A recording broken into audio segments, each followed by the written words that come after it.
A pleasant good morning, ladies and gentlemen of the media. It's Friday, the 21st day of January in the year 2022. My name is Christopher Jones, welcoming you to Congress Place, Sophia, the headquarters of the People's National Congress Reform. We welcome you to today's press statement, briefing. Let me introduce the members of the panel. To my extreme right is Chairman of the PNCR, Mr. Sherwin Holder, Member of Parliament. To Mr. Sherwin's left is the leader of the PNCR, Comrade Aubrey C. Norton. The statement will be read by the party leader. Immediately thereafter, the floor will be open for questions from the media. Comrade Norton will now read the prepared statement for you. Good morning, ladies and gentlemen of the media and the general public. Guyana needs a people-centered budget in 2022. The PNCR is committed to supporting and representing the poor, the vulnerable, the disadvantaged, the elderly, single parents, the youth, and small and micro businesses. It is in this context that our party made clear proposals to encourage government to produce a people-centered budget in 2022. Unfortunately, this budget is being prepared with a very select group being invited to present views and proposals, while the main opposition coalition grouping, which represents over 49% of the Guyanese people, has been systematically excluded from these consultations. In this fractured society of ours, participatory budgeting, in which citizens are involved in the process of deciding how public money is spent, should become an integral part of budget reform in Guyana. It is futile to think that nearly half of the population can be repeatedly ignored without it leading to dysfunctional development at best. Last week, we enumerated a number of broad proposals that can bring immediate relief to various segments of our population. The following were proposed, among others. 1. An increase in the income tax threshold to $1.5 million, or 1/3 of gross earnings, whichever is higher, from the present $780,000. 2. Change in the income tax law to ensure that the minimum wage is never taxed. 3. Restructuring of the income tax rates from the current 27% and 40% to 15% on the first $3 million or chargeable income, 20% on the next $3 million, and 25% on the balance. 4.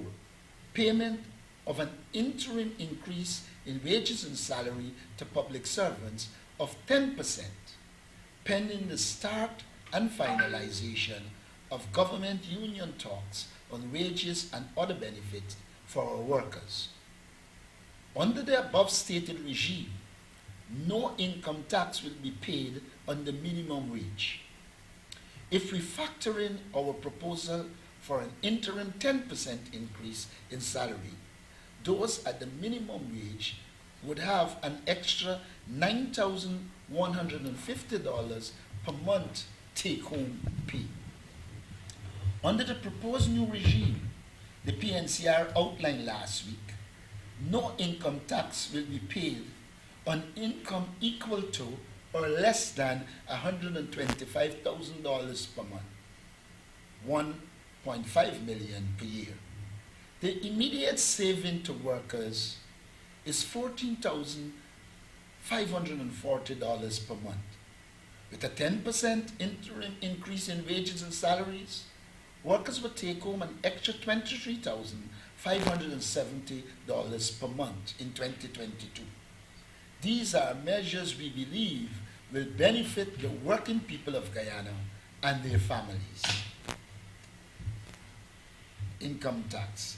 Given the likely heavy demand for labor as a result of the impact of oil and gas production, it would be useful if we introduce the earned income tax credit into our tax system.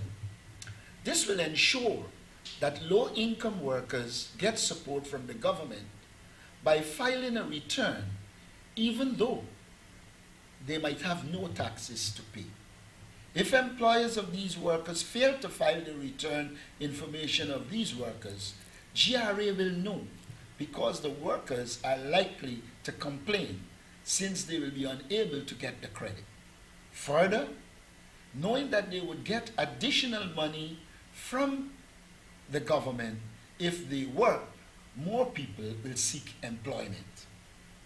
We are proposing all of these ideas, suggestions, and demands, having noted the desperate plight of the poor and vulnerable groups and communities. We expect the 2022 budget to emphasize sectors that improve the lives and livelihood of all Guyanese. Then and only then it will be a people-centered budget. The PNCR is adamant that this third budget must impact the people directly, tangibly, and beneficially. We are pointing to the urgent pressing problems that are faced by especially ordinary Guyanese. Problems such as the frequent blackouts, something which the coalition government had brought under control, no vehicle to transport the dead in at least one rural community, shortage of drugs and medicines, especially in rural communities.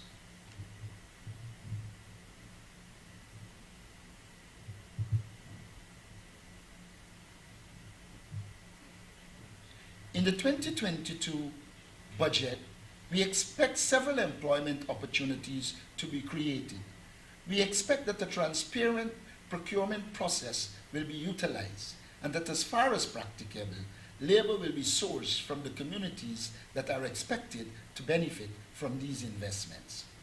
Use must be made of set-asides as provided for in the Procurement Act and regulations, so as to ensure that vulnerable members of the population, including youths and women, are guaranteed a piece of the expanding pie. Business creation.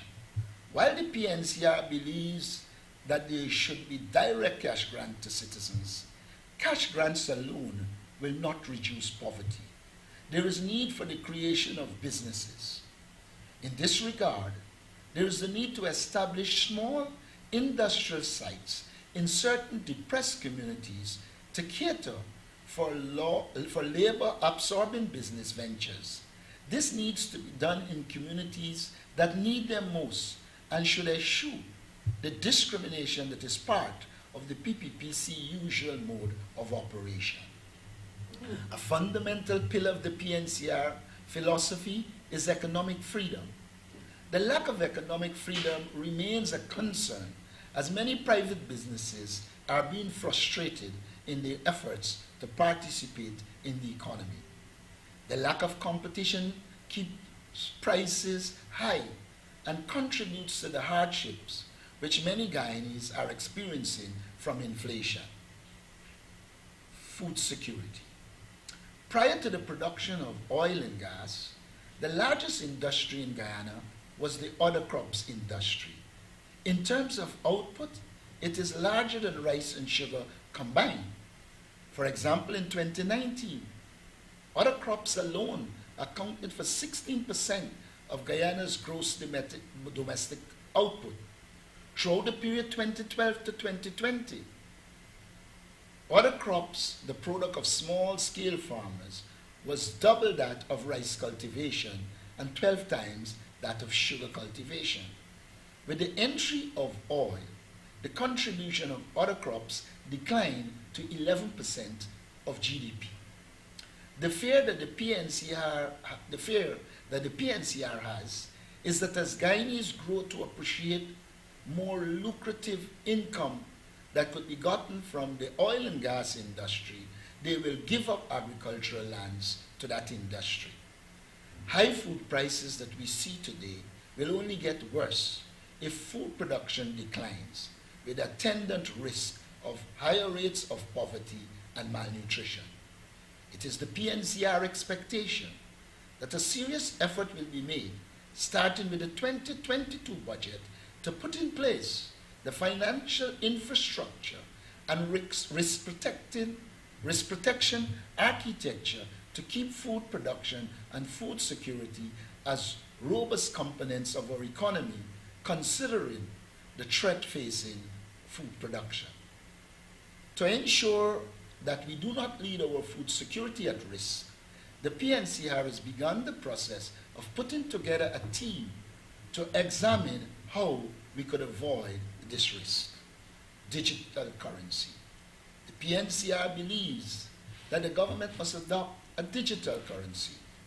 While the effort will require some significant investment, the PNCR believes that the benefits of adopting a digital currency would outweigh the cost of doing nothing. A digital currency will help to reduce corruption significantly, since the audit trail of government spending will be easy to follow. If this government does not want to move in this direction, it would be difficult not to conclude that it is reluctant to avoid corrupt practices. With the money in the Natural Resource Fund at risk, the use of digital currency becomes urgent. I thank you.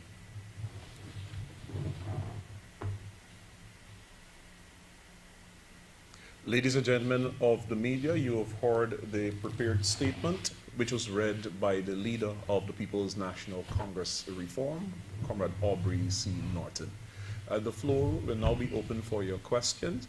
We ask that the questions are based on the statement having been read. Immediately thereafter, we will accept questions outside of the statement. The floor is open. Please identify the media house that you represent.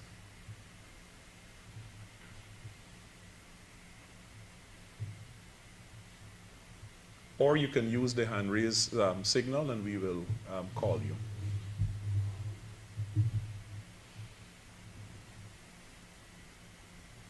All right, we recognize Ms. Thomas.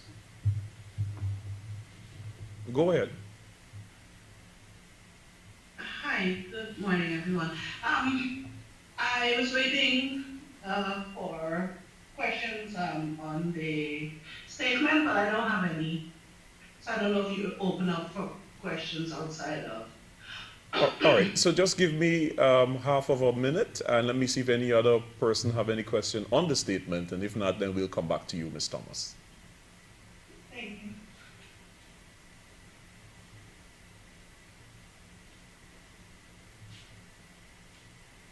I think we recognize Mr. Dennis Shabral, Demrar Wave.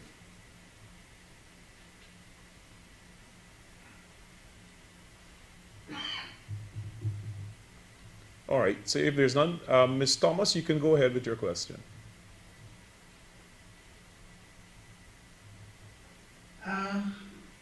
Marshall Thomas from the Stag Abuse. My question is for Mr. Norton. Mr. Norton, you had said that you were seeking a meeting with current representative of the list and former President David Granger to discuss that position. I'm just checking to find out if that meeting has been had. First of all, I must state that it is worrying that we raise issues that will impact the lives of Guyanese. We have a budget coming, and therefore I thought the press would be focused on what do we do to suggest to government that we need to impact the lives of ordinary people. In the statement, we have outlined clear proposals that are aimed at improving the lives of the people of Guyana. While I consider other issues to be important, it must be important for us to improve the lives of the people of Guyana. In response to your question, I promise that at the appropriate time, I will update the press on the situation you referred to. And I'll just follow up. Mr. Norton, you're disappointed that the press hasn't asked anything on what you've said in the opening statement, is that it? I said I am disappointed that we should be discussing issues that relate to the budget that should impact the lives of ordinary Guyanese. And I am disappointed that our press score clearly is showing little or no interest in the improvement of the lives of the people of Guyana. I believe that essentially the issue of increasing the earning capacity of the working people of this country must be far more critical than some of the issues, or just as critical of some of the issues being used. And so, you know, it is my sincere view that on these issues, we see more engagement from the press. I understand the role of sensationalism in press reporting, but it will do Guyana well if our journalists, that they can become more investigative. That is the point I think I set out to make. I hope this time it is pellucid. I hear your point, but the question is asked because this is a question the public is interested in and the press is trying to get that. My other thing is, Mr. Norton, the press has been trying to get, well, I can't speak for the press. I speak for myself. My newspaper has been trying to get you for the longest. We've messaged, we've called, and you're not making yourself accessible. You as a politician, and you said you have all these issues to discuss. Well, all I can say to you don't pick up your calls. So call it as it is on your part too. Could I say to you, you can. 90% of the times you call me that I would have recalled, except the first time when I didn't know it was who, and I said to you, I need to know it's who, I would have answered. Now, I think there was one occasion while I was in a meeting with a foreign delegation that I saw a call from what I thought was Stabrook News.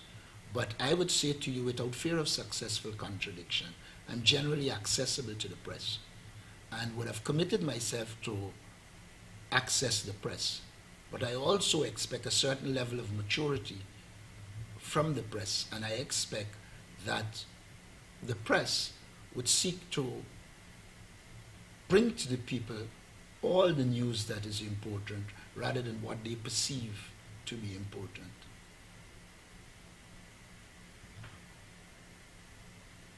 Floor is still open for question. Ms. Thomas, you have any other question? Yeah, but not at this time. Let go around. All right, thank you. Thank you, Ms. Thomas. Is it Dennis Shabral I'm seeing?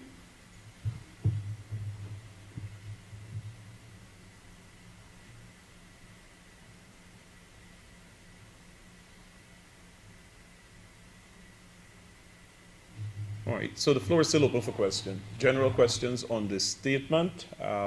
We could go outside of the statement. Chris, can I go ahead? Yeah, Wendell, is it you? No, Kirk. Oh, sorry, go ahead, Kirk. Thank you. My question is also off of the statement. I just wanted to know if Norton, from Mr. Norton, if he had any interest at this time in taking over the chairmanship of the APNU. And secondly, I wanted to ask about Mr. Harmon being walked into the Central Executive Committee of the PNCR. Has it happened already? And can you say if there are any plans to have Mr. Harmon walked into Anybody that we have co-opted, we have informed the press. That's the first thing. The second thing is, I've said before that the party intends to treat these matters as internal matters. We will discuss, and when we think it is necessary that the press be informed, we will inform the press. We're not in the business of allowing the press to dictate what we say, when we say it, and how we say it to their advantage. We want to be able to engage the press in a proper way and to, at the right time, give the information that the public should have. At this stage, we are having engagements inside the party, inside the APNU, AFC, and I do not believe that the best approach is to go down the road of providing information as the basis for sensationalism. Just one follow-up. Mr. Norton, I noted your comments on the media not asking any questions on your opening statement, but I personally wanted to ask, how do we move on to those serious issues when you are refusing to address what I would say is a leadership confusion in the opposition? Well, I don't know what you mean by confusion. Your perception you're entitled to, but I am not aware of any confusion in the opposition. I am aware that I was elected leader of the People's National Congress Reform. The People's National Congress Reform has taken some clear decisions, which we had informed you about. The People's National Congress Reform has also decided that on many of these issues, we need to resolve them inside, and then we will make it clear to the nation where we stand on this issue. Now, may I remind you that in one of the first press conferences we did, I reported what the central executive said, and the press went and reported in their own directions, and therefore in some regard they created the conditions for that we are in at present. Any follow-up question, Kirk? No, Chris, thank you. You're welcome. Thank you, Kirk. Floor is still open. Marshall again. Go ahead, Ms. Thomas. Mr. Norton told Mr. Campbell just now that he believes the press created a misinterpretation of what he said at his first press conference. Is that it? Right now, I don't know. What is it you're asking? You said you believe that the press created a misinterpretation of what you said at your first press conference. That is what I said. When you spoke at that press conference, Mr. Norton, you spoke. You didn't have a person from the PNCR say this is what the PNCR said.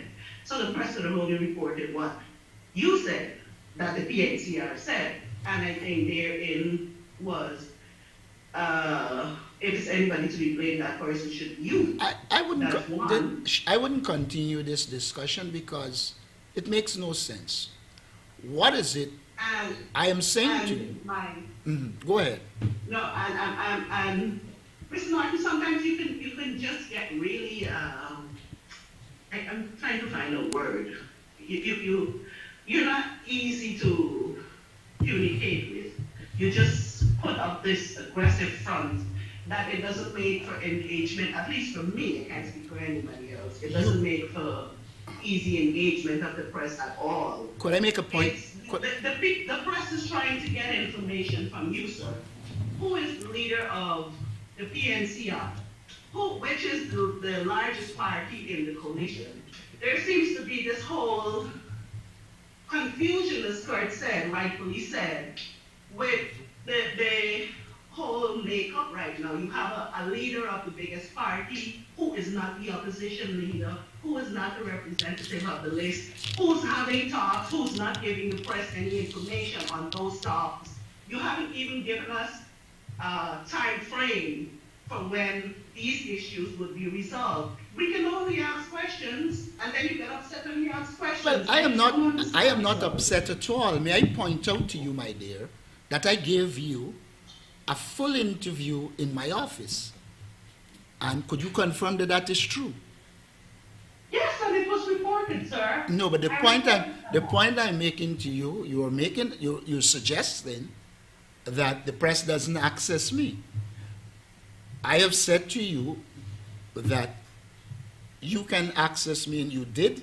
I give you a full interview. Now, Yeah. could I say, when you finish, when you finish. Let me just interrupt you. You gave me an interview, that was the first interview.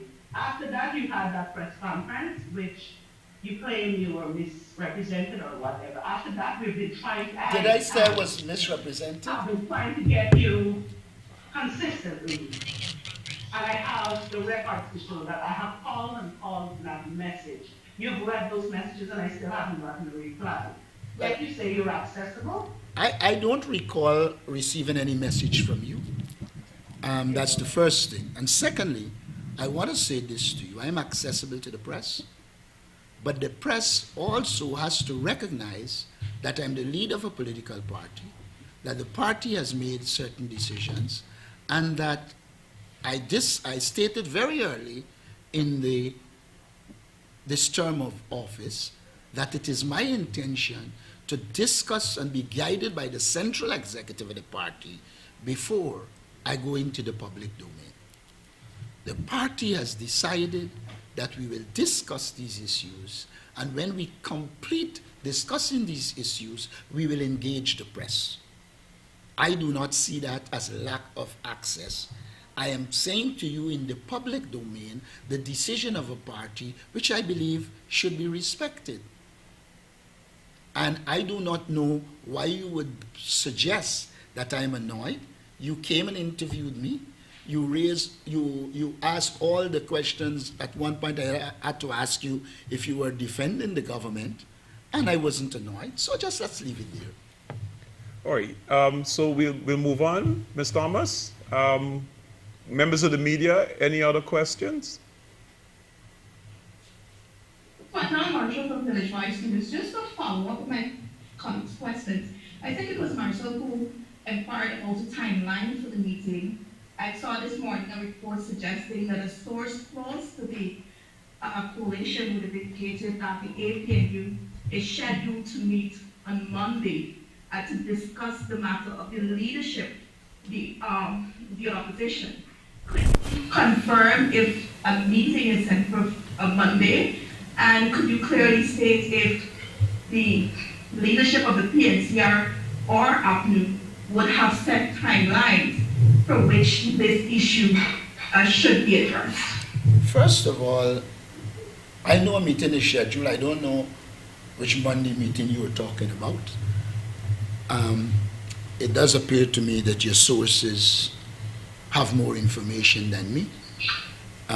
I don't know that a timeline has been set. I think a lot of what will happen will result from the nature of the discussions. But to say to you that a timeline has been set, I can't say that. Any other question, Ms. Svetlana? Marshall?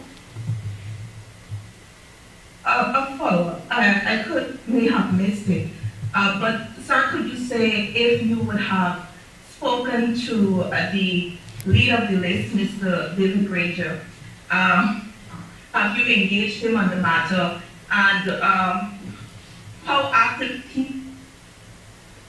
I reported before that the leader of the list was engaged, and there will be continuous engagement. Any other question from the floor? Hi, Kendall Richmond, 19 News. I have a question regarding the statements. I asked that. Go ahead, please. Right.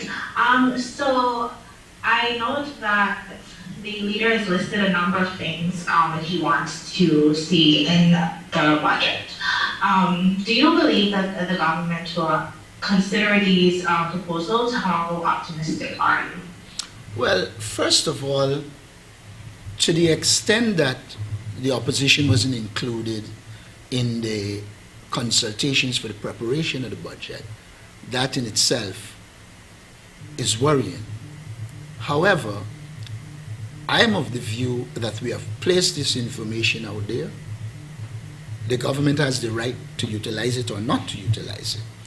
But we believe that these measures are critical to improving the lives of the Guyanese people.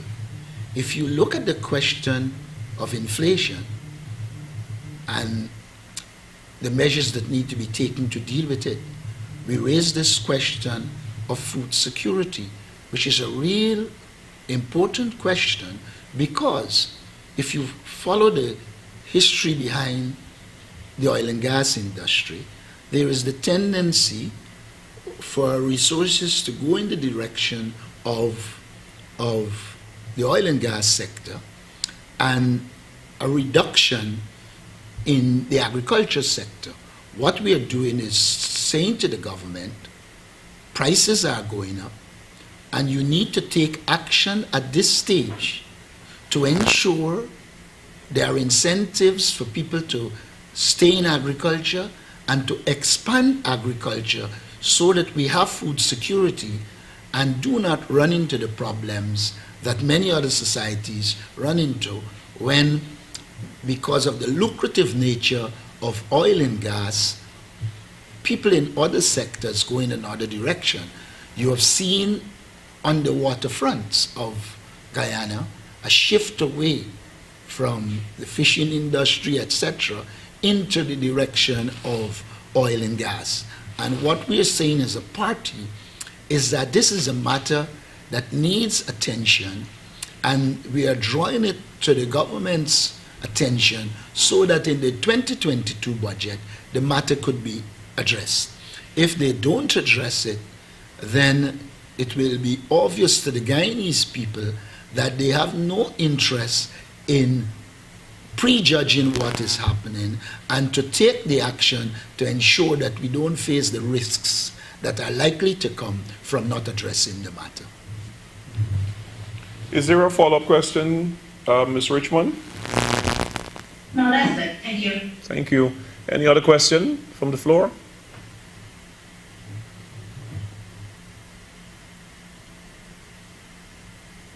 All right. All right, ladies and gentlemen of the media, it appears that there's no further question. We'd like to thank you very much for being part of the PNCR. Hello? Yes, so down here. Go. I have a question about Mr. Granger and his involvement in the meeting between Mr. Palmer and Mr. Norton. I don't think I got a response. How active role he's playing in those discussions? Go to the question again, let me hear it. Could I hear the question? Yes, sir. Something is not coming. Yeah, Svetlana, I think you have internet problems. We're not hearing you clearly. She's off? She's there. Oh, yeah. Yeah, so I'm asking about Mr. Granger's role in the discussion, how active Mr. Granger is in the discussion about the change in leadership, the opposition. As far as activity in those discussions. As far as I know, the discussions involve the leader of the People's National Congress reform, the leader of the opposition.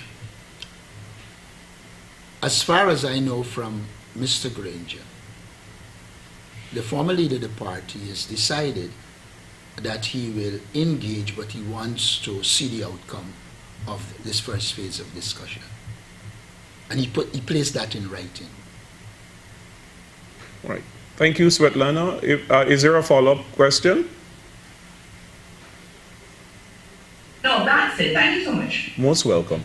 All right, ladies and gentlemen of the media, if there are no further questions, we'd like to thank you very much for being part of the PNCR's weekly press conference. On behalf of the chairman of the party, Comrade Sherwin Holder, and the leader, Comrade Aubrey Norton, we'd like to thank you very much for being part of this press conference, and we look forward to seeing you next week, Friday at 11 a.m. for our weekly PNCR press conference. Until we meet again, have a pleasant rest of your day.